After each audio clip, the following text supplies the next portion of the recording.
질문은 뭐를 배우는 가장 좋은 방법입니다. 질문해서 배우는 게 가장 빠르지 혼자서 책 본다고 해서 잘 이해되지 않아요.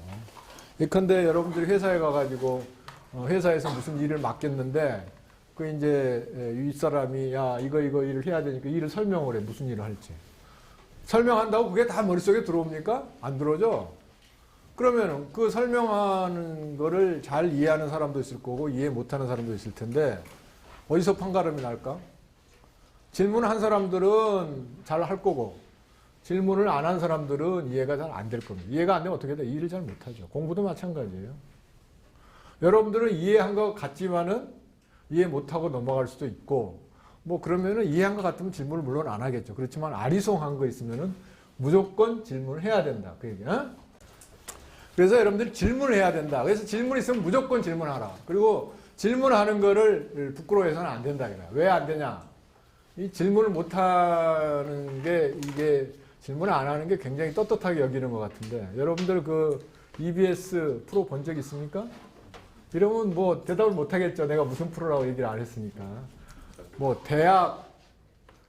대학을 왜 가나? 뭐 하여튼 뭐 그런 프로가 최근에 있었는데 거기가 뭐 시리즈로 돼 있었는데 그 중에 한 프로가 질문을 터라, 말문을 터라 뭐 그런 게 있었대요. 근데 그게 아주 쇼킹한 프로였다고 그래요. 나도 나중에 알았는데 최근에 여기 교수 연세하면서 누가 얘기를 해서 알았는데 그게 무슨 얘기가 나오냐면 처음에 나오는 얘기가 오바마가 2010년인가 2012년인가 여기 G20 정상회담 있었던 거 알고 있죠? 우리 서울에서.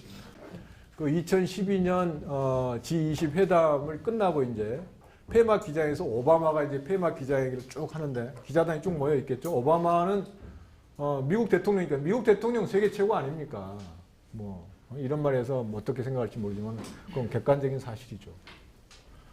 그 사람이 딱 모아두고 하는 얘기가 한국 기자들 수고했습니다. 이렇게 훌륭한 컨퍼런스를 회담을 하느라고. 그러면 내가 한국 기자들한테 질문 우선권을 주겠다.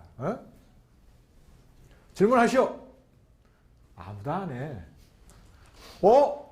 내가 내 말을 잘못 들었습니까? 하십시오. 아무도 안 해. 통역을 붙여드릴 수 있습니다. 한국말로 하라 이 얘기죠. 아무도 안 해. 그렇게 한 몇 분이 흘렀어요. 한국 기자들 잔뜩 있는 거지. 그래서 그나마 똑똑하다는 기자들이 거의 갔겠죠. 큰 회담이니까. 그러니까 중국 기자가 떡 일어나가지고 중국 기자 영어를 하는 겁니다. 제가 아시아를 대표해서 질문해도 되겠습니까? 그러니까 오바마는 그래도 센스가 있는 사람이다. 이거 아닌데 내가 한국 기자들한테 우선권을 줬으니까 한국 기자들이 먼저 해야 된다. 한국 기자들 질문할 사람 없습니까? 2번, 3번, 4번 막 물어보는 거야. 아무도 질문 안 해. 나라 망신이죠. 나라 망신.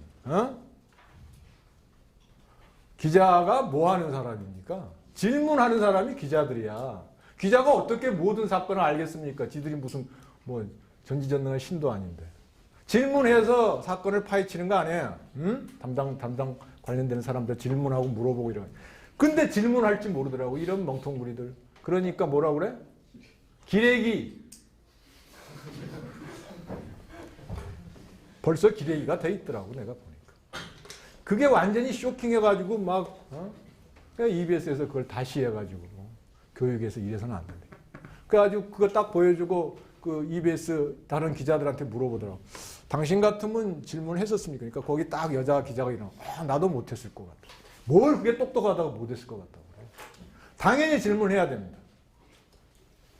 그런 멍텅구리들이 나라 망신시키고 그런 기자들이 기자를 쓰고 있으니 뭐가 제대로 되겠어? 짓불도 모르면서 지들이 상상해서 쓰는 게 그게 기자야? 기사야? 제대로 된 기사를 쓰려면 질문하고 포인트를 찔러가지고 정곡을 찔러가지고 진술을 찾아내야지. 알겠습니까? 질문은 굉장히 중요한 겁니다. 질문 안 하는 친구들, 의시되는 친구들 짓불도 모르는 거야. 한마디로 얘기해서. 그래서 이게 동양 사람들이 이제 미국에 유학을 가면은 중국 애들도 뭐 거의 대동소이해요. 처음에는 공부 잘한다고 깝죽거리죠. 질문 안 해. 일본애가 됐든 한국애가 됐든 중국 애들은 좀 잘난 척하느라고 질문 좀 별로 안 합니다. 미국 애들처럼 안 해요. 미국 애들은 무조건 합니다. 그게 하찮은 질문이도 모두 무조건 해. 대학원 2학년 때쯤 졸업할 때쯤 어떻게 돼? 끝날 때쯤 되면은 미국 애들 훨씬 잘해. 왜? 모르는 거 무조건 질문하니까. 동양 애들은 생각이 어떻게 돼? 아, 이건 내가 집에 가서 공부해야 되겠다. 공부해봐야 뭐 이해되긴 뭘 돼. 안 되지. 여러분들 말이죠. 간단히 생각해 보세요. 여러분들 지금 뭐 회사에서 무슨 일을 하고 연수, 교육받으러 갔어요. 이게 회사에 중요한 일이야. 이걸 배워가지고 회사에 지금 내가 뭘 이걸 써먹어야 되는데 가르치는 사람 열심히 강의하고 있어. 그거 100% 이해됩니까? 안 됩니다. 한 번 들어가지고 100% 이해하는 사람 아무도 없어요. 응? 지희 회장 그렇고 구글 회장도 그렇고 지희는 이제 은퇴했죠. 그 회장. 그 사람 이름이 뭐죠? 혹시 알아? 잭 웰치. 잭 웰치가 그런 얘기 했어요. 한 10번은 해야지 한 70% 정도의 사람이 알아듣고 한두 번 얘기해서는 10%도 못 알아듣는다고 했어요. 잭 웰치가 한 말이야. 그 다음에 이번에 구글의 그 누구지? 그 사람 또 얘기했어. 한 70번 얘기해야지 사람들이 알아듣는다고. 그 사람. 단번에 알아듣는 사람 없습니다. 그 질문이 중요하대. 왜? 단번에 못 알아들으니까. 이게 지금 내가 왜 이런 얘기를 왜 하느냐? 아까 얘기했죠? 지금은 다 똑같다 이거. 다. 내가 설명하면은 다 그렇구나. 며칠 지나면 어떻게 돼? 몇 주 지나면 저게 왜 그러지? 이렇게 됩니다. 한 학기 지나면 어떻게 돼? 난 도저히 하나서부터 끝까지 다 모르겠네. 내가 질문하라고 그러면 학생들이 뭐라고 그러는지 알아? 뭘 질문해야 될지 모르겠다는 거야. 아까 그 기레기들 뭘 질문해야 될지를 모르는 거 도대체 뭘 취재한 거야? 그 G20 회담 동안에. 에? 포인트를 하나도 못 잡는 기자들이 기자야 그게? 여러분도 마찬가지입니다. 그러니까 지금서부터 모르는 거는 무조건 질문해. 무조건 질문하고 그 다음에 다음 시간에 와서 집에 가서 복습한 거 이해 안 되면 또 질문해. 그러면은 80% 90% 이해됩니다. 그렇게 해야지 나중에 계속 이해가 되는 거지. 끝날 때쯤 내가 시험 공부해서 천만의 말씀. 여기 양자각 시험 보면 알겠지만은 10점, 5점 수두룩뻑적합니다. 왜 그래? 쥐뿔도 모르니까. 설명할 때는 다 알아들을 것 같던 게 하나도 모르는 거야. 이거 양자각 외우는 게 아니에요. 그러니까 지금은 다 똑같은 출발선상에 있습니다. 지금 그리고 내가 항상 설명 어떤 식으로 하느냐. 난 떠먹여주는 스타일이에요. 우리 학생들을 너무 사랑하기 때문에 떠먹여줍니다. 내가 학교 다닐 때는 저게 도대체 무슨 소리인가. 하나도 이해가 안 돼. 그냥 뭐 지퍼에다 수식만 잔뜩 쓰고. 근데 나는 다 이게 소화시켜가지고 여러분들이 이해할 수 있게끔 설명을 합니다. 내 나름으로. 그러니까 여러분들이 분명히 이해할 수 있어야 됩니다. 그리고 처음에는 아마 그럴 거야. 그런데 나중에 가면 왜 이해가 안 되느냐? 앞에 있는 거를 모르니까 이해가 안 되는 거야. 오늘 한 거, 다음 주에 한 거 이거 모르니까 한 중간고사 끝날 때쯤 중간고사 칠 때쯤 되면 이제 모르는 게 수두룩 뻑적해지는 겁니다. 그러면 시험 공부한다고 그게 커버가 돼? 안 됩니다. 이건 외우는 게 아니에요. 절대 안 됩니다. 절대 안 돼. 단언하건대 안 됩니다. 그러니까 어떻게 해야 돼? 모르는 건 무조건 질문하라. 그래서 내가 항상 룰을 주는데 집에 가면은 30분 동안 복습, 예습. 복습, 예습. 그러면 양자역학 쉽습니다. 그래서 복습은 뭐냐? 배운 거에서 내가 이해 안 되는 거 있나 해가지고 거기서 이해 안 되는 거 다음 시간에 보고. 예습은 왜 해? 그래서 내가 설명할 때 말이죠. 예습을 안 하고 오면 이해가 안 됩니다. 왜? 아주 그게 자기가 기본식 쫙 깔려있기 전에는 저게 무슨 소리인지 잘 몰라요. 근데 예습을 하면 어떻게 되느냐? 예습을 한다는 거는 이게 대충 이런 스토리구나. 대충 스토리만 이해하는 거예요. 근데 여기서 이 교수나 선생들이 강의할 때 하는 게 뭡니까?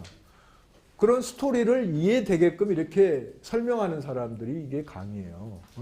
그러니까 이 대략의 스토리를 알고 오면은 이해가 됩니다. 이해가 되니까 이해가 안 되는 게 뭔지 핀포인트 할 수가 있어요. 근데 아무것도 없이 멍청하게 와가지고 딴 생각하면서 들으면은 절반도 이해가 안 됩니다. 그러니까 질문을 못해. 왜? 무슨 소리인지 하는지를 모르는데 어떻게 질문합니까? 포인트를 모르는데. 그러니까 질문은 자기가 뭘 모르는지를 알아야 질문하는 거예요. 그러니까 질문하는 거는 굉장히 중요하대요. 그러니까 질문 잘하는 사람이 똑똑한 사람이에요. 질문할 줄 모르는 사람은 멍텅구리입니다. 멍텅구리. 입이 안 열어지잖아? 입이? 그러니까 말문을 털어야지. 그 EBS의 제목이. 말문을 털어. 응? 내가 지금 여러분들한테 굉장히 중요한 얘기를 하고 있는 건 여러분이 일생을 살아가는 데 있어서 제일 중요한 얘기를 하기도 과언이 아니야. 말문을 털어. 그러면 처음에는 뭐 중요한지 아닌지 뭐 그게 포인트인지 아닌지 어떻게 해요? 그러니까 아무거나 막 질문하는 겁니다. 어? 뭔지 모르니까. 무조건 뭐 무슨 뭐 똥 같은 소리도 질문하는 거고 뭐 개똥 같은 소리 다 질문하는 거야. 질문하다 보면은 나중에는 이제 점점 이제 포인트가 있는 질문을 하게 된다. 그게 이제 포인트 있는 질문을 하게 되면 그 포인트가 더 날카롭게 핀포인트 될수록 그 사람이 굉장히 많이 알고 있는 거죠. 그러니까 여러분들 여기 전문가들 세미나 들어가니까 예를 들면 교수들 뭐 전공 분야 세미나 들어가면 핀포인트로 질문 딱딱 합니다. 응? 그럼 아 그거는 내가 아직 모르는 건데 아직 잘 연구를 안 한 거 이렇게 딱딱 이제 들통이 나는 거죠. 그렇지만 일반 사람들 들어가면 뭐 무슨 소리인지 하나도 모르죠.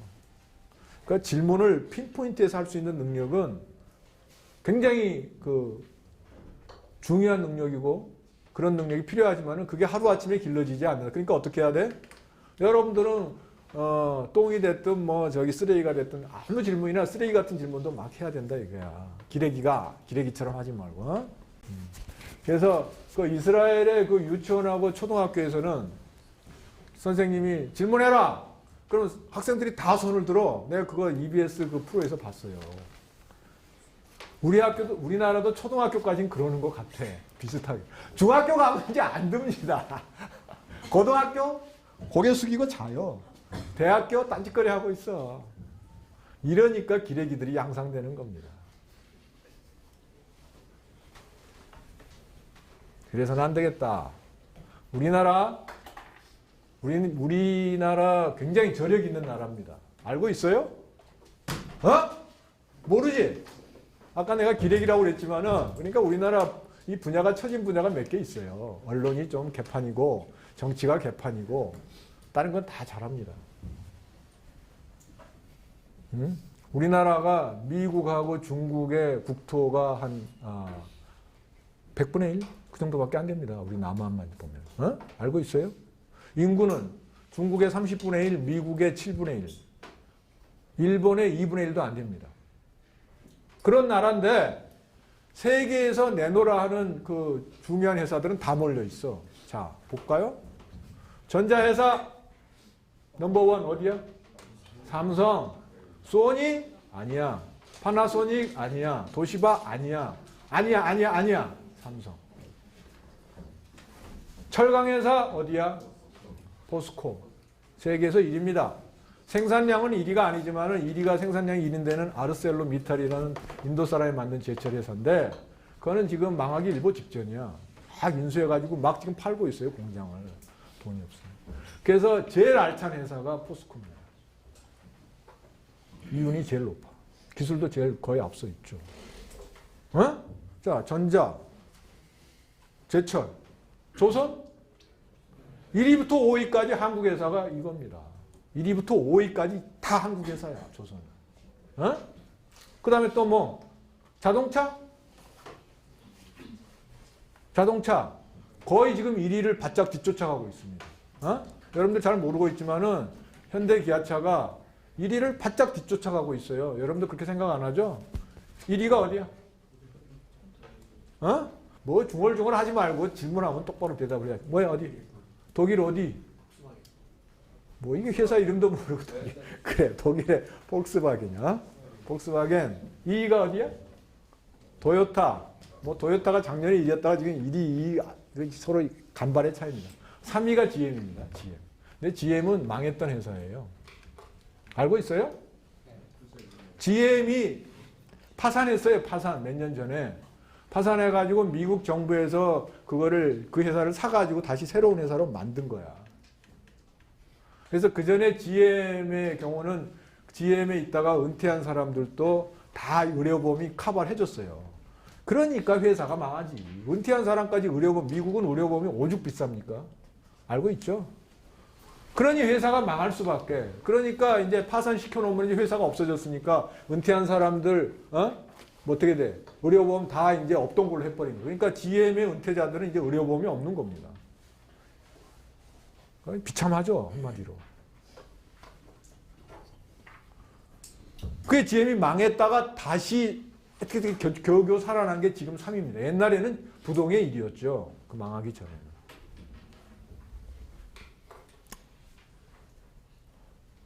그 다음에 4위가 어디야? 4위 어디야? 어디야? 테슬라리. 어디야? 기아. 현대 기아는 한 뭉치고 이 친구 뭐 아무거나 얘기하네. 뭐 아는 사람 손 들어봐. 내가 숙제 나중에 한번 한 걸로 해줄게. 이렇게도 얘기를 안 해. 이렇게. 오마바가 얼마나 답답했겠어. 통역까지 대주겠다. 아우디는 볼크스바겐 그룹이야. 볼보는 망해가지고 딴 데 팔려갔어. 그러니까 4위가 르노 닛산입니다. 르노 닛산. 르노 닛산이 뭐야? 삼성자동차가 르노 닛산의 지금 자회사잖아. 알고 있습니까? 왜 르노 닛산이라고 그래? 닛산이 옛날에 망하기 일보 직전까지 갔어요. 그러니까 프랑스에 있는 르노 회사가 닛산을 샀어. 뭐 서로 간에 뭐 주식을 교환했다고 치지만은 닛산의 대주주가 르노입니다. 르노. 그러니까 르노 닛산이고 거기 르노의 그 사람이 와가지고 닛산을 한참 동안 경영해가지고 일본 애들이 못 자르는 사람들 다 잘라버렸어요. 그래가지고 닛산이 다시 살아났지. 그래서 르노 닛산이 한 그룹입니다. 그러니까 걔네들은 이렇게 두 개가 아니라 하나가 아니라 두 뭉치예요. 서로 따로따로 움직이는. 근데 합쳐져 있는 것처럼 보이는 거죠. 차도 따로따로 만들고. 그 르노 닛산이 4위야. 근데 현대자동차가 5위인데 간발에 뒤쫓아가고 있습니다. 아까 말한 포드는 한참 뒤쳐져. 한 200만 대 차이가 납니다. 그러니까 1, 2, 3위 그룹이 900만 대, 1000만 대 가깝고 1000만 대에 가깝고 안팎이고 그 다음에 4위, 5위 그룹이 800만 대 초중반입니다. 그 다음에 6위 이렇게는 600만 대로 뚝 떨어져요. 아마 6위가 뭐 포드인가 그럴 거야. 어떻게 잘 알아? 내가 산업에 관심이 많거든. 그런 것도 좀 알고 다녀. 내 물리 공부한 사람이 어떻게 알겠어. 모르는 게 뭐 자랑이 아니야. 자, 그런데 그러니까 아까 르노 닛산 띵. 그 다음에 GM 망했던 회사 띵. 남은 게 뭐야? 도요타하고 볼크스바겐이 유력한 현대의 라이벌이다. 그 얘기입니다. 그러니까 지금 한 100 한 몇십만 대 차이 지는데 현대는 지금 이렇게 숭숭장구하고 올라가고 있습니다. 도요타는 정체하고 있습니다. 볼크스바겐은 올라가고 있습니다. 근데 누가 더 빨리 올라갈 것 같아? 현대가 더 빨리 올라간다 이거야. 그러니까 앞으로 4, 5년 뒤면은 어떻게 될지 모른다. 그러니까 거의 일이 그러니까 볼크스바겐 회장이 현대를 그렇게 항상 와서 오늘 그 뉴스에도 나왔잖아. 현대차 들여다봤다고. 응? 강력한 경 아직 유일한 지금 예전에 말이죠. 10여 년 전 90년대 중반만 해도 삼성전자가 세계 1위가 된다? 야, 내 손에 장을 지지 이런 사람이 대부분이었습니다. 삼성전자가 소니를 따라가? 웃기는 소리 하지 말라. 현대, 여러분들 현대기업 우습게 알죠? 내가 볼 때는 아마 10년 이내에 1위 될 겁니다. 뭐 1위 공동 1위가 됐든 뭐 그냥 1위가 됐든 1위 될 겁니다. 우리나라가 그런 나라다 이런 얘기야. 얼마나 조그만 나라? 중국, 미국 크기는 100분의 1, 인구는 30분의 1, 7분의 1. 이웃 일본도 우리보다 2배 이상 많습니다. 우리 5천만. 일본 1억 2,500만. 근데 왜 일본 지금 전자회사 다 망가졌잖아. 자동차 회사도 도요타만 빼놓고는 다 현대 기아 밑으로 밟혔습니다. 우리나라가 그런 나라입니다. 자, 또 한 가지 있어요. 세계에서 고등학교 진학률하고 고등학교는 중등 교육 과정이죠. 대학교 진학률이 가장 높은 나라 어디야? 서희.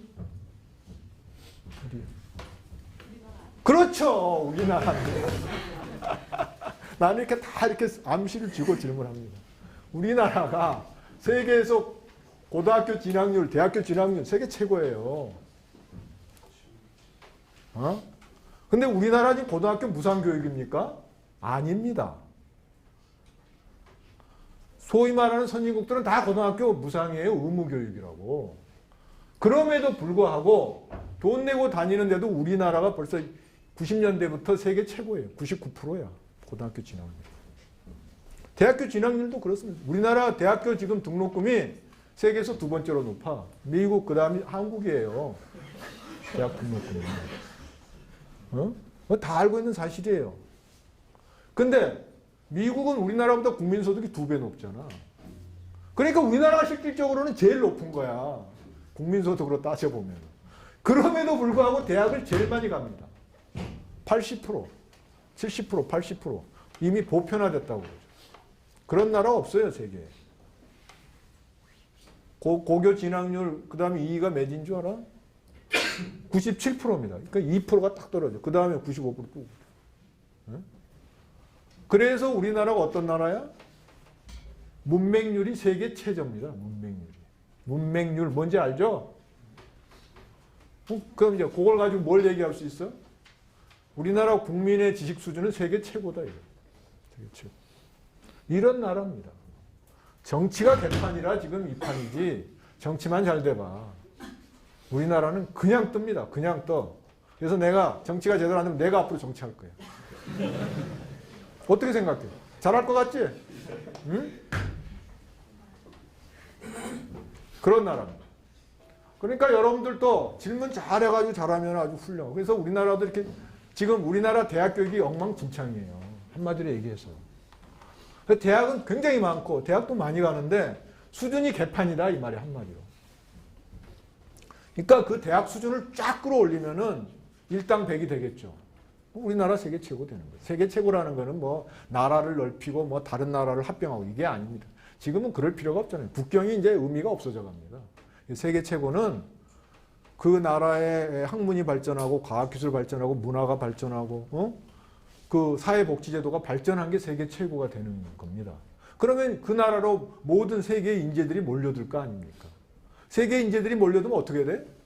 그 나라는 계속 1등 하는 겁니다. 미국이 지금까지 그래왔죠. 세계 인재들이 다 미국으로 유학을 가니까 얘들은 세계 똑똑한 사람들은 다 끌어모아서 자기 나라 사람으로 만드는 거야. 그게 미국입니다. 소련은 왜 망해가? 자기 나라 똑똑한 애들 다 빠져나가니까 미국 뭐 어디 다 빠져나가니까. 소련의 희망이 없는 거죠. 우리나라 그런 나라야. 그러니까 여러분들이 우리 민족의 저력을 알아야 된다. 그 얘기야. 알겠습니까? 모티베이션이 됐어요? 왜 질문을 해야 되는지? 내가 지금까지 한 얘기는 질문을 하라고 한 얘기입니다. 무려 30분이 소모됐습니다. 앞으로는 이런 얘기 없을 거예요.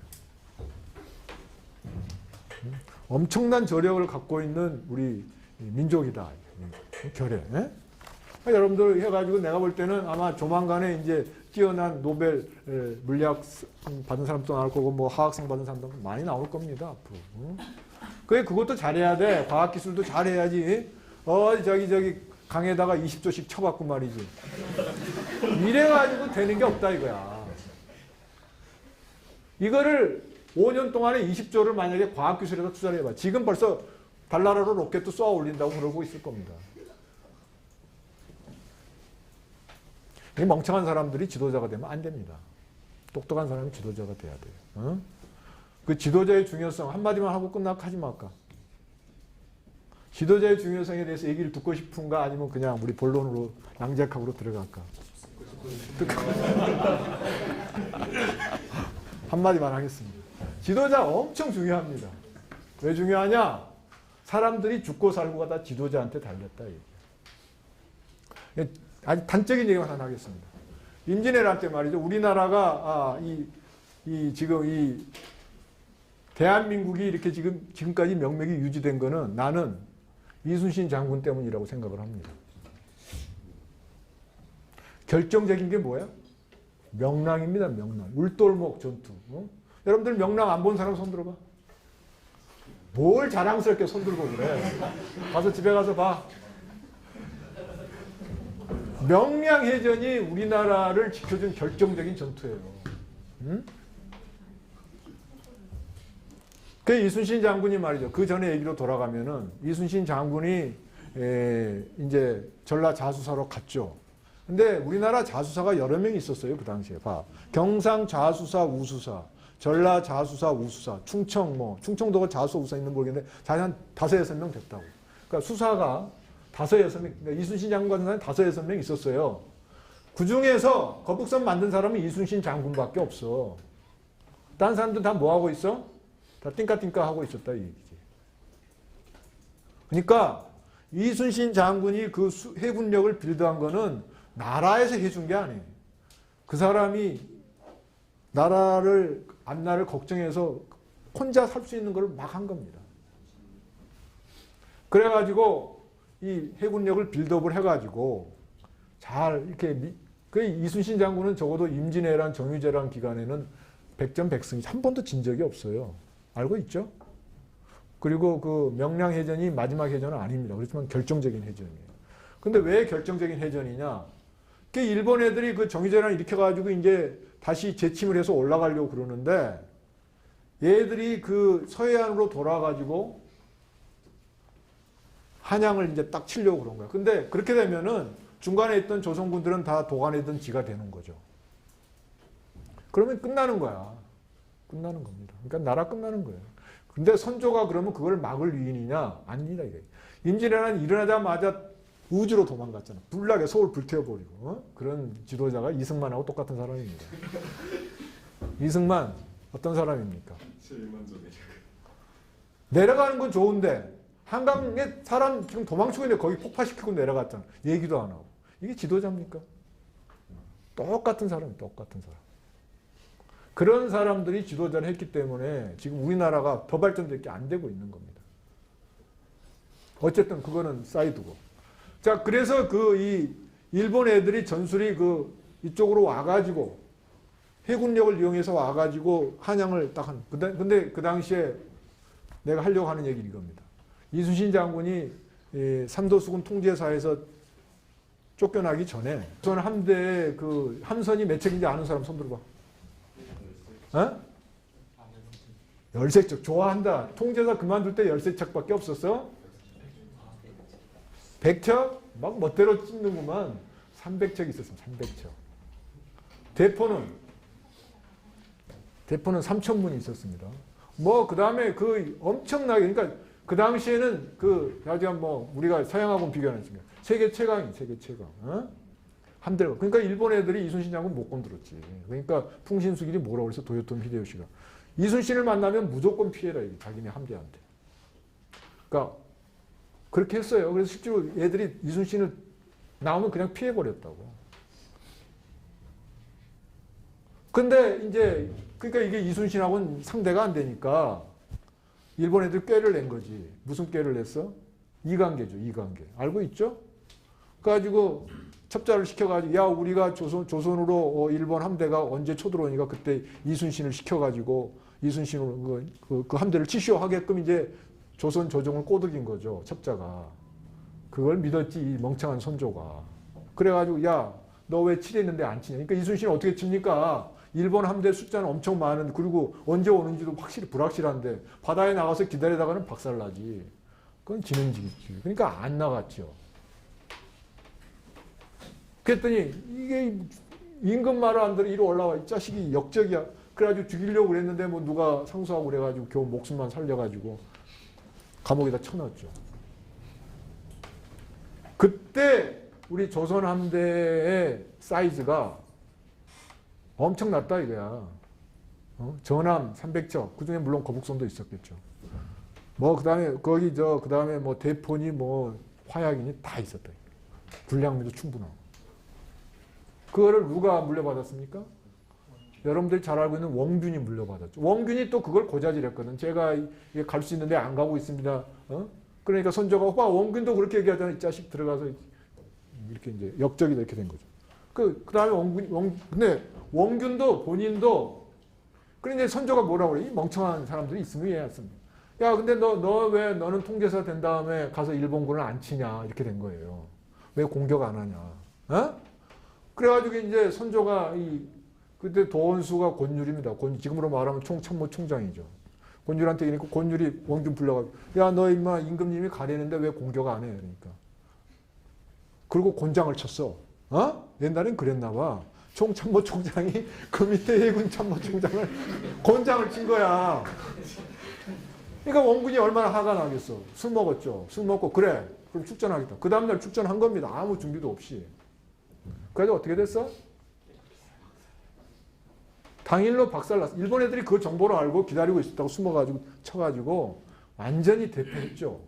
그렇다고 해서 그 함선이 다 망가진 건 아니에요. 근데 일본 애들이 뭐 보통 애들입니까? 남은 함선들 다 찾아내가지고 다 불태워버렸어요. 하나 시도 없이 다 불태워버렸습니다. 그리고 원균도 그 근처 섬으로 도망갔어요. 그거 찾아내가지고 죽였죠. 원균이 싸우다 죽은 게 아니라 도망가지고 일본 애들한테 잡혀가지고 죽임을 당한 거죠. 그런데 그 전에 그 부하 장수들도 원균을 믿을 수가 없지. 그러니까 배설이라는 그 친구가 경상 우수상가? 하여튼 뭐 수사 중에 한 명이에요. 배설이라는 친구가 자기 밑에 있는 배 12척을 가지고 미리 도망친 거야. 전투가 일어나기 전에. 그래가지고 저기 전라도 어디 구석에다 숨겨놨어요. 그리고 자기는 도망가 버리고. 그게 바로 저에게는 아직도 12척의 전함이 남아 있습니다. 어? 그 12척. 그 12척이 거의 12척입니다. 배설이 숨겨놓은 쪽. 그러니까 배설이 아주 비겁한 친구지만은 그나마 걔 때문에 나라가 살아날 구멍이 생겼다고 볼 수도 있는 거죠. 아이러니죠. 그래서 선조가 뭐라고 그랬냐. 이제 이순신이 이제 가가지고 이제 다시 복귀한 다음에. 근데 이제 내가 여기를 계속 일본군을 막겠습니다. 이 서해로 올라가는 길목을 막겠습니다. 그러니까, 야, 12쪽 가지고 뭘 하겠냐. 차라리 그냥 그 군졸들 몇 명 안 되지만 데리고 가서 원균, 권율 휘하에 들어가서 그냥 육지에 가서 싸우라 이렇게 된 겁니다. 그러니까 그 상소가 저에게는 아직도 12척의 군함이 남아있고, 제가 살아있는 한 왜군이 우리 수군을 업신여기지 못할 것입니다. 이렇게 비장한 각오를 한 거 아니야. 어? 이순신이 그런 사람입니다. 그래서 사즉생,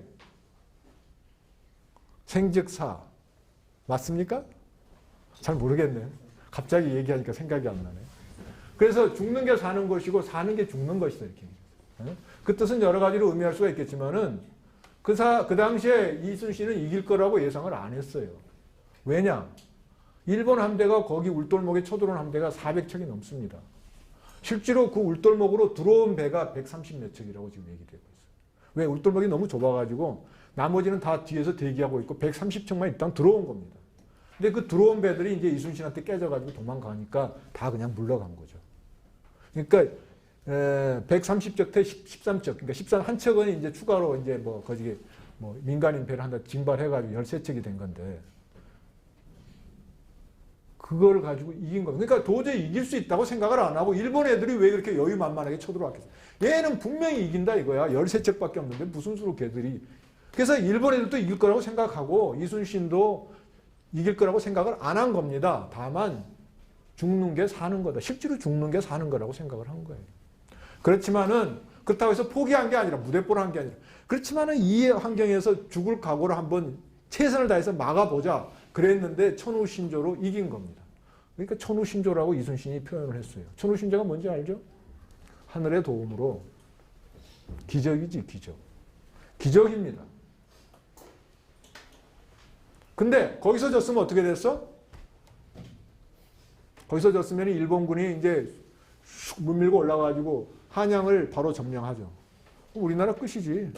선조는 이제 더 이상은 압록강 밑으로 건너 안 와. 그전에도 막 만주로 건너가려는 거를 신하들이 바지가랑이 붙잡고 해서 겨우 안 간 겁니다.